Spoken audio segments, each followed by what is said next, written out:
Hi, my name is Chris. You found it?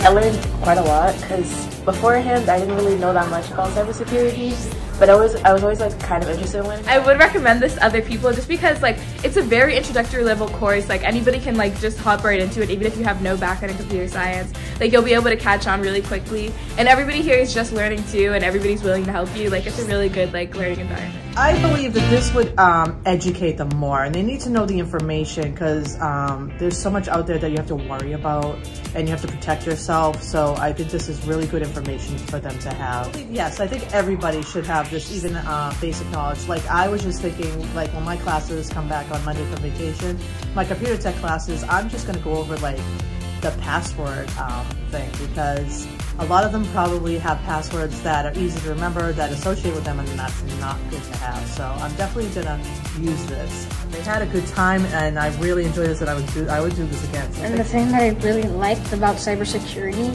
is like hacking into cams, knowing where people live, their address, IP, all that stuff. And I want to learn a lot more to be an ethical hacker. I'm a cyber warrior. I am a cyber warrior. Me, Chris, I'm a cyber warrior.